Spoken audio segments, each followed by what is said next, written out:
Dobro jutro, dobar dan svima. Who likes singing?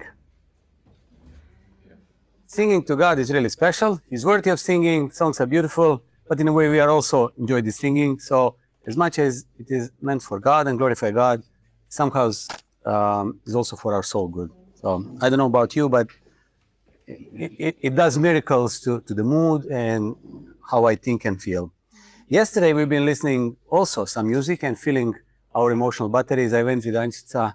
We went to attend Neno Belan concert. So those who are Croatians, you know, he's famous Croatian singer, and he's been celebrating 40 years of his career. So he threw 4-hour concert, and then it started half an hour early.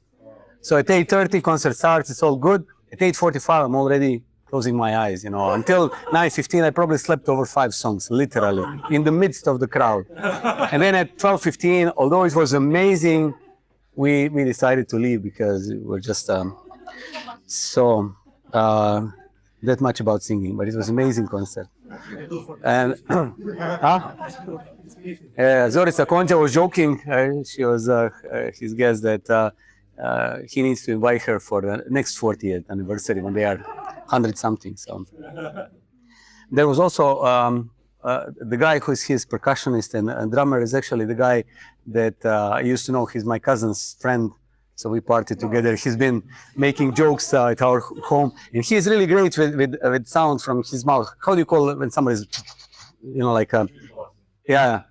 This was like the whole crowd, like 20,000 people were totally thrown in trance. I remember when he was doing that at our party, so it was super cool. Didn't see him for 30 years. Anyhow, it's not about Eneno Belan or singing, but about something completely different. But I enjoyed time with my wife, and we went for a walk before that. We did almost 13 kilometers, and then we had only 15 minutes to get ready. So we were like contemplating, you know, is it even worthy of going? We are already, you know, that was a stupid decision to do such a long walk before the concert. But anyhow, it was amazing. So now something completely different. You like traveling? Okay, you like preparing for the travel? How, like, rating from 1 to 10, how good you are at preparing for a travel? Like, is it something that you're comfortable with, you can do it quickly, or it brings a lot of stress to you? Depends. Well, I'll be 15 minutes, good for you. Yeah, I need that much time leaving house, let alone traveling. I'll be traveling tomorrow morning, and I hate those early morning flights. Yeah, that's very true. That's very true. With kids, it's a whole another level. It's just, you need a couple of days to prepare in advance, you know, in mind. Yeah, but can you learn to prepare for the travel? Obviously you can. You know, after a while, you understand that what does it mean to be, I don't know, if you're flying, you need to be there like an hour 30 before, you know, boarding. You know how much you bring when you go for 2 days instead of 20 days. So you can learn how to prepare, and eventually you can even decrease the stress. So preparation really helps you execute the trip and then also decrease the level of stress. So I'll come back on prepping at the very end. But I've been reading through Gospel of Matthew lately, and I have this stupid habit to read through one book from the beginning to an end, like all 20-something chapters. Yeah, crazy, I know. But, you know, although there is some value in, you know, random opening Bible and getting bits and pieces there, there is also much greater value if you go through whole book. So I've been reading through the Gospel of Matthew, and in chapter 28, he triumphantly enters Jerusalem. So after 3 years or 3 years and something of preaching, there is a big awareness in nation of Israel that this guy is a prophet. They disagree what type of prophet he is, but they all agree this guy is something else. When he enters Jerusalem, he stirred lots of expectation. Maybe it's not the same parallel, but if you are reading newspapers, you are seeing these student protests in Serbia for the last couple of months. And nobody knows what to make out of it because they are protesting about something that happened, but in a way they are protesting about the way it's governed, how they run the country, and They want brighter future, but no one knows what to make of it. So there is lots of fuzz, but politically nothing's happening. So similarly, Jews were really waiting for some change at his time. They knew that Messiah is coming. They disagree what type of Messiah he will be. Many people obviously didn't recognize Jesus as Messiah, but some were contemplating maybe he is Messiah or the guy who needs to prepare the way for Messiah. So there was big expectations. And at one point when he is coming to Jerusalem, just before the Passover feast, you need to remember Jerusalem was a city maybe 100, 150,000 people. At the time of Passover, it could go easily to a population of 500,000 up to 700,000 or 800,000, which means like, you know, small cities in small towns in Dalmatia, like Primošten is 1,000 people, but then in the summer it's almost 15,000 people. So that was like a similar situation. So it was crowded and people would come days before and stay days before. So he enters Jerusalem and it's a big fuzz and they throw the robes to welcome him and Hosanna, Hosanna, which means cheers, good for you, we love you, you know, everything's there. And he enters Jerusalem and he starts preaching. What he does, if you read chapters 21 to 23, he enters temple court, and there was this Gentile courtyard where they were selling and trading. And he just started turning tables. He said, "You're making mess. This is like a bazaar, and it should be a house of prayer." And he starts addressing Pharisees and Sadducees. He hasn't been arguing with them, but he was very adamant. He was very, very strong with them, and he didn't let them throw him off the beat. You know, he had answers prepared, and people were just completely amazed the way Jesus was giving answers to these guys. He was not only addressing their religious bigotry, hypocrisy, but he was also addressing their false spirituality. And those who had open eyes and open ears were just stunned. However, many people were just puzzled about, yeah, but ain't this Messiah the guy who should be also king / prophet / priest / country leader? You know, they didn't know what to make out of it. So we'll start reading at the end of chapter 23.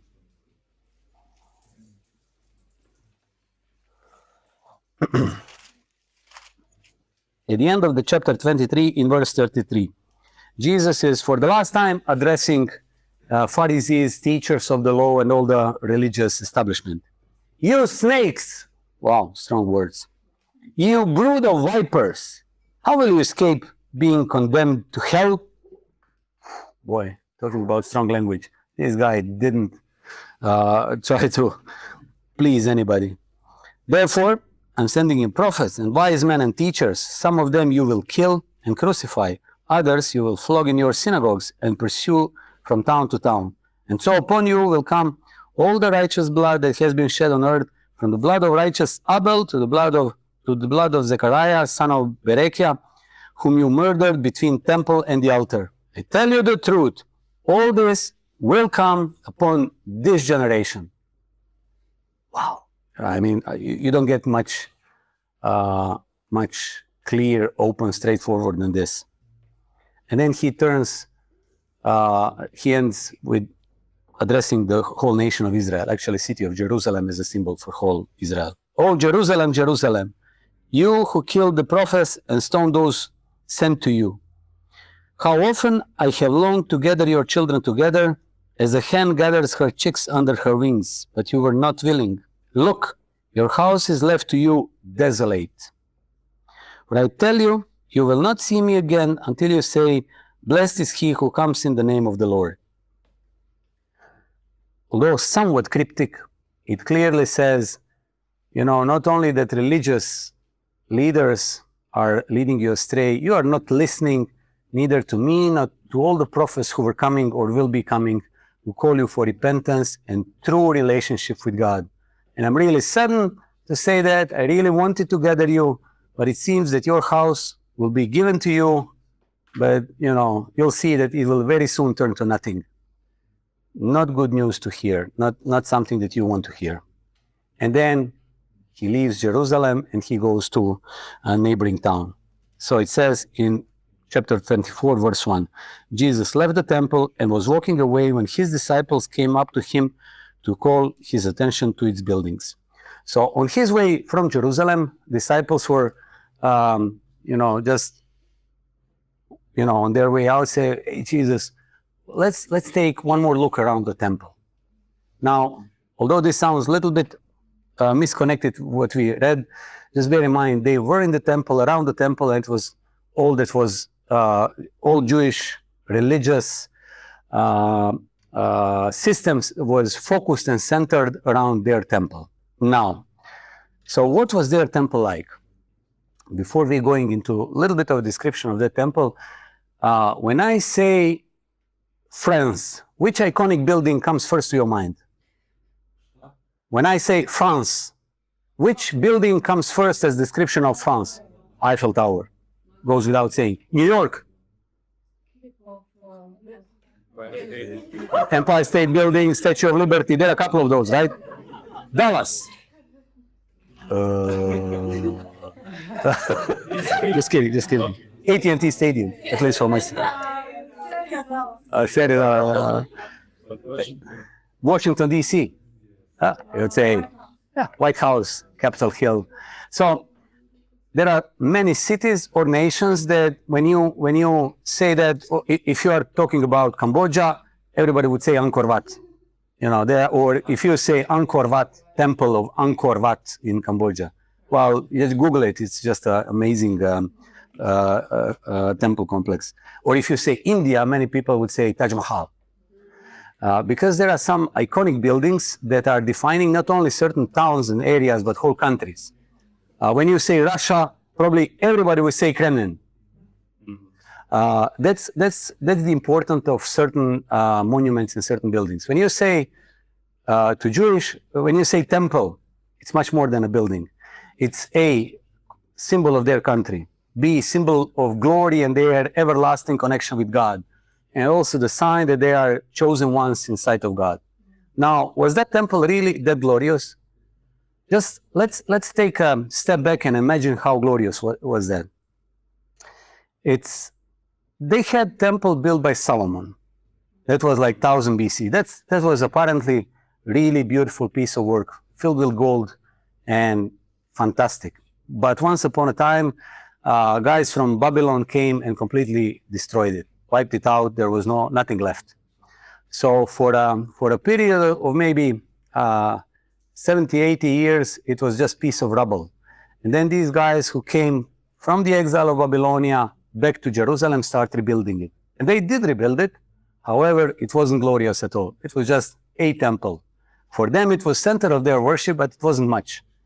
And then maybe, I don't know, let's say 40 BC, 40 years before Christ, there was this ruler who was called Herod the Great, and he was great in political power, but he was just monstrous person. However, he wanted to make everlasting sign of his glory, and also he wanted to gather support. Sounds very political, but that's how it works even today. So he wanted to build this beautiful, rebuild the temple, make it really glorious. And he said, let's go back to Solomon. Heck, the Solomon will make it much more glorious.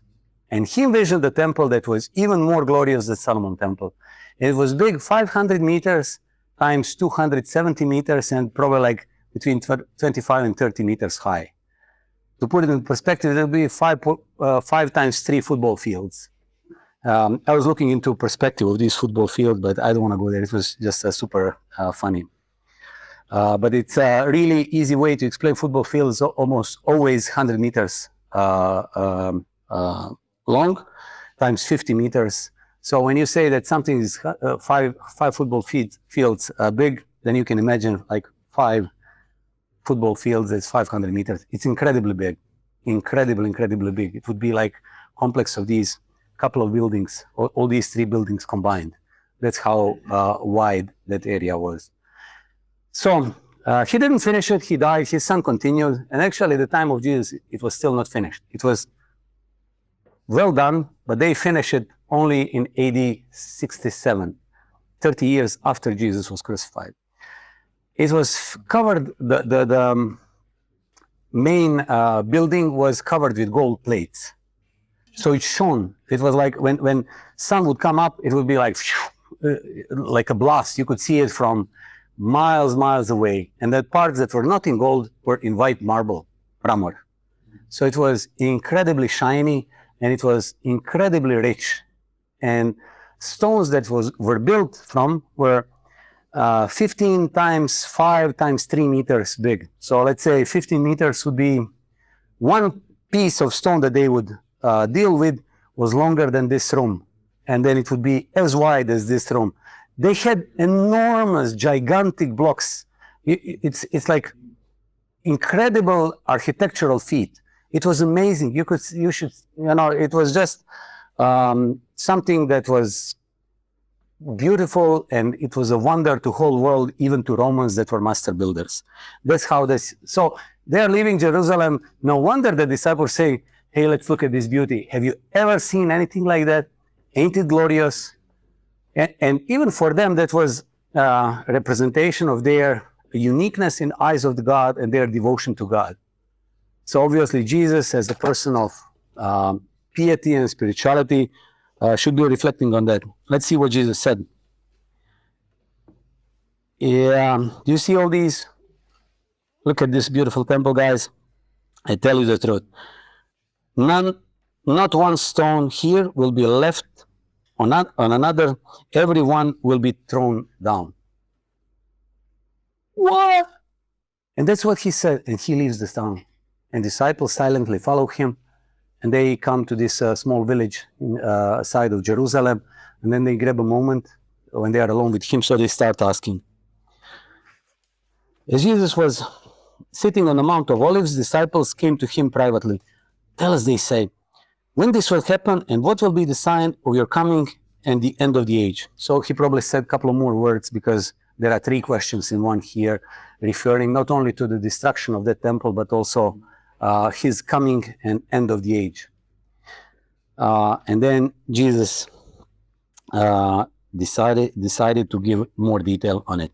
Jesus answered, "Watch out that no one deceives you, for many will come in my name, claiming I'm Christ, and will deceive many. You will hear of wars and rumors of wars, but see to it that..."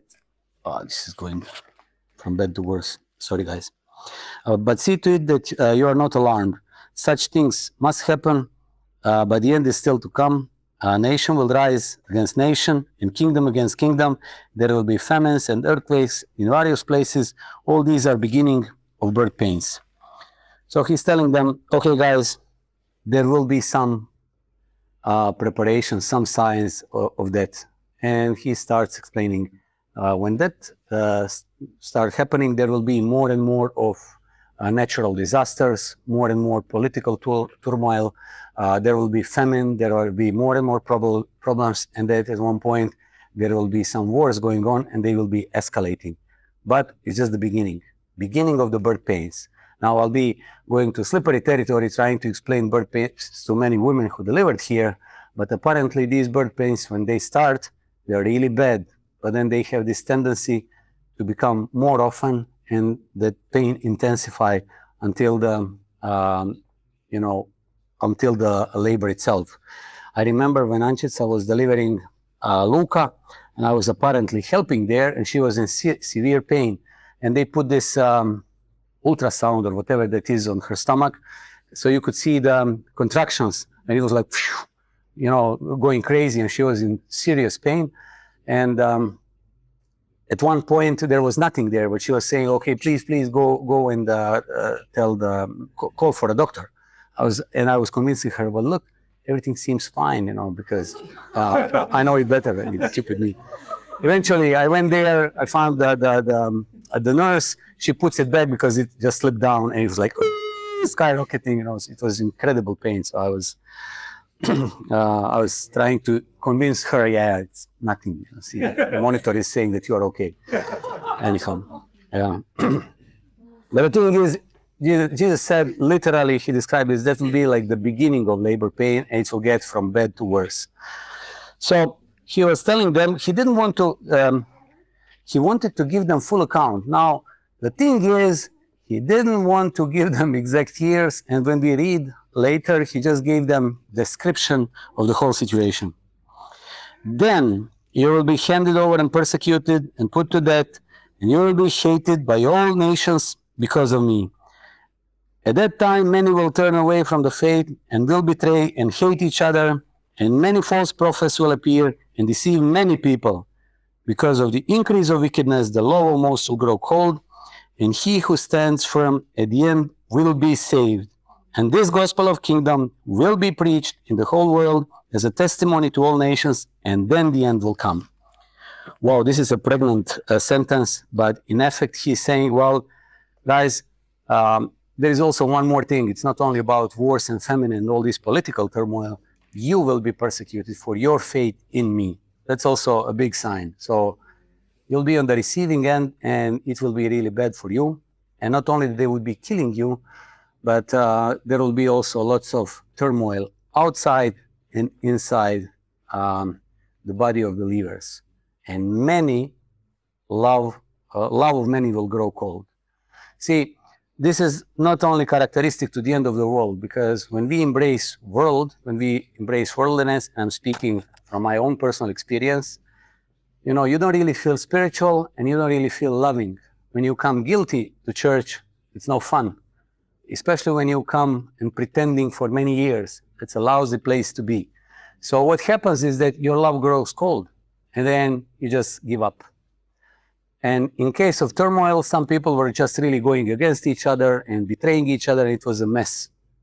And we know that it can happen in any situation. So it's not about first century only or some future turmoil. It's about any situation. When you let sin and worldliness into your heart, your love will grow cold. And if there are many of us in a similar situation, then churches can start falling apart inside. And you don't need really nuclear bombs to have problems.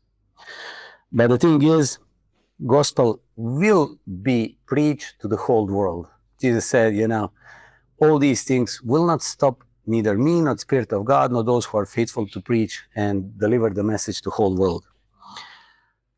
So, going back to their initial question, when all this will happen and all this tremendous, beautiful temple that symbols Judaism and their faith in God will topple down, he says, so when you see standing in the holy place the abomination that causes desolation, like what? What is abomination, desolation? What he's talking about? Here he's referring to prophet Daniel. In case you didn't read the book of Daniel, I strongly suggest to read it. It's a beautiful piece of literature, spiritual reading, but then also very cryptical, because Daniel was having many visions and interpreting some of them. But when you read about those visions, you are stepping into territory of another dimension. So, you know, rest assured, not everything will be clear to you. And then he's talking about something that will be happening at the end of time, and this abomination of desolation, which means something really, really bad that will desecrate the temple, will be standing there instead of Holy of Holies. Holy of Holies was the place where they were keeping symbols of the Ark of the Covenant that was lost in Babylonian time, but it was the Holy of Holies where high priest was going once per year to bring the atonement for the sins of whole nation. So anyhow, put something else than, you know, anything that is not symbolizing God's presence, any type of idol or anything that doesn't belong to there, it's like just big no-no, abomination of desolation. So that's what Jesus is referring to. So he said, spoken of through the prophet of Daniel, there you go. Let the reader understand. Then let those who are in Judea flee to the mountains. Let no one on the roof of his house go down to take anything out of the house. Let no one in the field go back to get his cloak. How dreadful it will be in those days for pregnant women and nursing mothers. Pray that your flight will not take place in winter or on Sabbath, for then there will be a great distress, unequaled from the beginning of the world until now, and never to be equaled again. If those days had not been cut short, no one would survive, but for the sake of the elect, those days will be shortened. At that time, if anyone says to you, look, here is Christ, or there he is, do not believe it. For false Christs and false prophets will appear and perform great signs and miracles to deceive even the elect. If that were possible, see, I have told you ahead of time. Okay, so a lot of going on here, but he's saying there will be some really bad things happening. So bad that there was no such disaster ever, neither will be. Now, these are very strong words, and I'm not going to defend cases whether there were any worse situations, but he's describing something worse, and we should believe really bad, and we should believe him. So he's saying, well, guys, when it starts happening, just flee the cities. Go out in the countryside. If you need to bring something, you left something at home, don't go back, forget about it. Just make no, don't try to prepare for that situation, just flee for your life, run for your life. So a little bit of history here. Jesus was in a year, let's say 30 or 33 or 27, depends how different people argue about it. But few days after that, he was crucified, he resurrected, and went to heaven. And 30 years later, situation in Judea went from bad to worse. See, Jews didn't like Romans, and Romans didn't like Jews, and because they couldn't really self-govern themselves like other countries, they put the governor there. And it was a constant strife between Roman governor and Jews wanting to be free spiritually and whatever. The Jews were anything but united. They were fighting amongst themselves. So anyhow, until AD 66, there was Jewish rebellion, and they started rebelling, and Romans started crushing them. So fast forward 40 years later, and different turmoils in the country of Judea and also in Roman Empire, but Romans are now adamant they will crush them for good. So they sent this great general Vespasian, and he takes really thoughtful care to conquer all the lands that belong to nowadays Palestine, and he is just set to finish the Jerusalem. But then again, Nero, as an emperor, committed suicide. There was a civil war, and he went on to Rome to seize the power, and he left his son Titus to finish the job. So there is only Jerusalem. Now, Jews are really adamant to do the Passover. So they are, at the time of Passover, going to Jerusalem. Remember, Jerusalem, small town, all of a sudden pumps up to hundreds of thousands of people, and they are all crumpled there, plus refugees from another part of Judea. And plus, they have lots of parties fighting amongst themselves. So Romans come, and then everything escalates. And Romans wants to get them surrender, but these guys are fighting, and it goes from bad to worse. And then all of a sudden, Romans don't want to have any peace, they just want to destroy them. So for 1 year, it went back and forth, but it ended up in a terrible massacre. First, Jews had a couple of parties that were fighting among themselves. Those savages or terrorists, let's say like Hamas or those like ISIS, literally, 3 of those fighting against each other. They first eradicate all the normal guys or let's say mainstream politicians and soldiers, and then they continue fighting with themselves. There is no food, there is no water, so they are just pillaging. You know, sometimes there were raids, couple of days per day. They would pillage people that are already dead because they thought that they have a piece of bread in their pocket. They were raping and killing, and it was incredible. Also, they would sometimes they would kill Romans and kill them, and then the Romans would be taking the prisoners, they would kill them, and then they were shooting their heads back to Jerusalem. So for one, it started slowly, but then it escalated. It lasted for 9 months. Eventually, there are lots of records that all of the Christians left Jerusalem 2 years before that, and those who didn't, though a small group, they left before this happened. So apparently, not a single Christian died during this period, because they remember what Jesus said. Jews, however, were adamant that they will fight to the end. And there are also lots of written documents that everybody there were adamant to fight, women, children included. So when Roman finally broke into the city and they start just destroying everything, they just burned everything to the ground. Now, some says that there was almost 1 million people dead. Nobody can really tell. Some say it's an exaggerated number, but apparently this was just huge bloodshed. They were just killing everybody. They destroyed the temple because of all gold melting.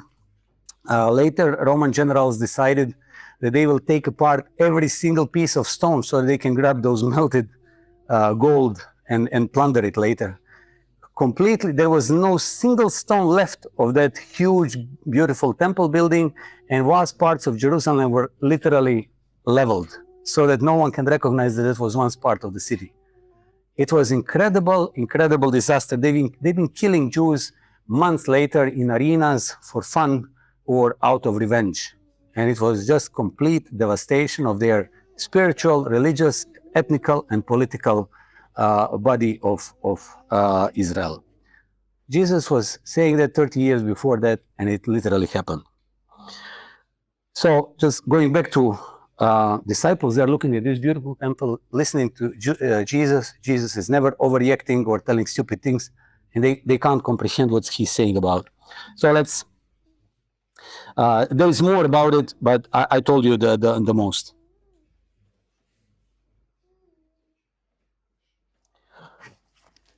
We go to verse 36. No one knows about that day or the hour, not even the angels, heaven, nor the Son. This, verse, I forgot. We need verse before that. 34 and 35. I tell you the truth, this generation will certainly not pass away until all these things have happened. Heaven and earth will pass away, but my words will never pass away. So he's been talking about that generation. And then he reverts to their next question about the end of the world. Now, in Jesus, in their time, they were thinking, no temple, no Jewish nation. Well, that's the end of the world, right? So, you know, for them, that would be it. Oh, one more thing. Have you ever seen the movie about Hitler downfall, the Untergang, the fall? At the end of the movie, when Hitler is dead, they learn that it's all over. There are mass suicides. And apparently those were happening through the Germany, both civilians, SS officers, plain soldiers, because they couldn't imagine living in the world where they would not be superpower or Hitler not in power. That was happening in Jerusalem. When Romans broke into the city, mass suicide starts happening because it was all over. So there were many of them, like literally thousands, were committing suicides because they couldn't comprehend such terrible blasphemy of their nation. But then there is next question about the end of the world. So Jesus said, but no one knows about the day and hour, and even the angels in heaven, nor the Son, but only the Father. As it was in the days of Noah, so it will be at the coming of the Son of Man. For in the days before the flood, people were eating and drinking, marrying and giving in marriage, up to the day Noah entered the ark. And they know nothing about what would have happened until the flood came and took them all away. This is how it will be at the coming of the Son of Man. 2 men will be in field, one will be taken, another left. 2 women will be grinding with the handmill, one will be taken and the other left. Therefore, keep watch, because you do not know on what day your Lord will come. But understand this, if the owner of the house had known of what time of night the thief is coming, he would have kept the watch and would not have let his house be broken into. So you must be ready, because the Son of Man will come at an hour when you do not expect him. He said, you know, end of the time will come, but no one knows, neither I know, or at least not in earthly form. Jesus said, only Father knows when. Nobody knows when. And it will be business as usual on that day. You'll go to work, and it will happen. And that's it. So, you know, it's pointless to think of, okay, if Trump is saying this and Putin is saying that, that means end of the world is coming. Or there will be nuclear war. Might be, but it's completely pointless to think of that because Jesus was adamant. No one knows. It will happen, and that's it. You should be thinking of how to prepare for that, though, because you don't know what happens. See, it would be easy to defend burglars if you know when they are coming. You know, you get text message. Hey, this is your house burglar. I'll be here 2:30 a.m. Can you please leave the keys in front of the porch? Something like that. Oh, easy. You know, companies with a protection system and alarms will go out of business easily. That's not how it works.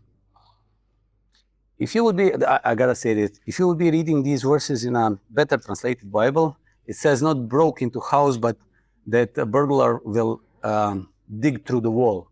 Now that really makes no sense, because why would anyone be digging through the wall if you can break the window or anything? But if your house is made of clay, it's probably much easier to, grind the hole in the clay than to try to destroy solid wooden doors or windows. So that's one thing here. But then, now going back to verse 45. Who then is the faithful and wise servant whom the master has put in charge of the servants in his household to give them their food in the proper time? It will be good for that servant whose master finds him doing so when he returns. I tell you the truth, he will put him in charge of all his possessions. But suppose that servant is wicked and says to himself, my master is staying away a long time, and he then begins to beat his fellow servants and to eat and drink with drunkards. The master of that servant will come one day when he does not expect him, and at an hour he is not aware of. He will cut him to pieces and assign him a place with the hypocrites, where there will be weeping and gnashing of teeth. Or in other words, be prepared. If you're a good servant who does good, you'll be exalted. If you think, well, who knows when this Jesus guy is coming, so I'll do my own thing. I have enough time to repent. And then all of a sudden he's back. You'll go to hell. So back to traveling analogy, and this will be for another time. We need to learn how to pack for that trip. Same as we are learning how to prepare for and make a difference between short 2-day trip to Paris versus 3 weeks travel to across the ocean, or going to camping. Similarly, we need to prepare. How do you prepare for the end of the world? By preparing today, because, this is also, I think, valid argument. If the car hits you tomorrow at the street, you won't be it will be pointless for you to think of the end of the world, because your world will end at that very spot. So who cares what happens with 8 other billion people? You are dead, and that's it. That's your doomsday. Now, can we predict if car will hit us when we leave the building, or get a stroke, or any other type, or maybe we can choke with a chicken bone? Nobody knows. We can fairly assume that we'll live until our 80s, but no one can say that. There's no single person. So, how do we prepare? This is for you to think of. Think of that. I know that you know the answer, but we got to be prepared.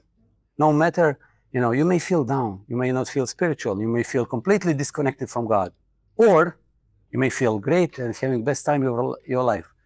Likewise, the situation, the challenge is similar. Be prepared. Just sort out your relationship with God, because it's more important than your money, than your business issues, and more important even than your kids or your family. There is not a single thing as important as be prepared for the coming of Jesus. And if Trump and Putin decide to wrap it up all and then just nuke the world, that may be the end of all of us. Or if the car hits me, that's end of me. So, Trump or no Trump, I'm dead. So let us be prepared. Let's pray. Dear Father, these are grim stories from history. Very strong words by Jesus. He didn't use many of these words, but he was pointing the picture of destruction of Jewish nation, temple, and all the religious system, and all those who put faith in anything else but you. There is no sense nor future to put our faith into politicians, into money, into financial institution, into our own ability to create our own future. The only future that is sustainable and long-term is with you. Please help us to grow spiritually, to understand that we need to be prepared at all times. We need to be with you, read our Bibles, confess our sins, make decisions based on faith. It's not easy. Many times we are so much distracted by politics, by world, by our own sins and desires. Please, God, forgive us our sins, and help us to be prepared. Not like a monastery type of people who would just go somewhere to top of the mountain and pray, but just living in our societies, doing our daily things, but being prepared that you may come and that we are ready for you. We love you. We know we will be merciful with us, but help us to not be too much involved or immersed into the world, because we want to be with you and see you when the day comes. And thanks for Jesus' warning and explanation.